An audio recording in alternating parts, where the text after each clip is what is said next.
Të që Rama nuk është se zbutet apo e gërsohet. Rama përpiqet luaj politik dite edhe me protesta.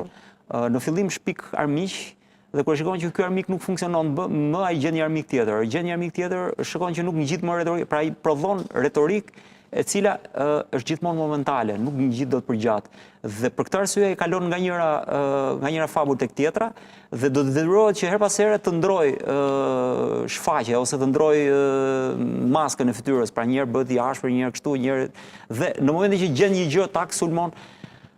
Kjo do të vazhdojë dhe problemi që ka shtyra në kohë e protestës është që ja rrëzon të gjitha fabulat qeverisë, sepse në fund ajo që mbet është pakënaqësia qytetare, që është akumuluar dhe mbledhur në shesh, dhe legitimiteti i kërkesave të qytetarëve, gjë që reflekton dhe pasqyron pastaj delegitimitetin e qeverisë. Pra, do të kemi të bëjmë me qytetarë të cilët po protestojnë me të drejtë, me kërkesa shumë legjitime, shumë të drejta, të cilët shpreh një pakënaqësi të thellë që vjen nga një realitet i hidhur i këtyre 35 viteve dhe për këtë qytetarët kanë plotësisht drejt. Dhe gjithë dinë që njerëzit kanë të drejtë aty, pavarësisht se thonë apo s'm pëlqen si flet ky, apo si është gjua e tij, apo ku diun.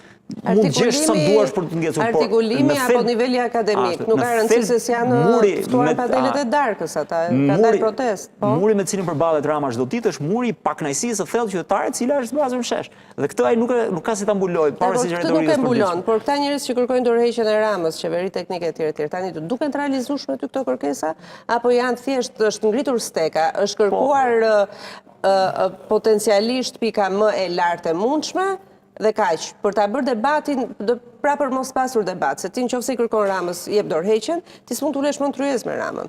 Sepse si mund të realizohet kjo?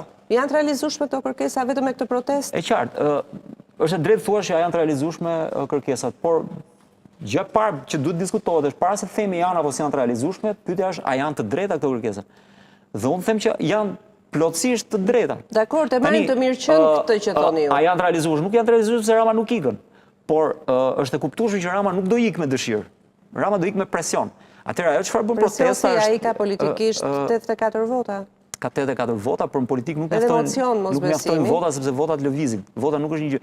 Rama thotë kam vota, ndërkohë që nëse ti ke vota, pse nuk shkon në zgjedhjet parakoshme?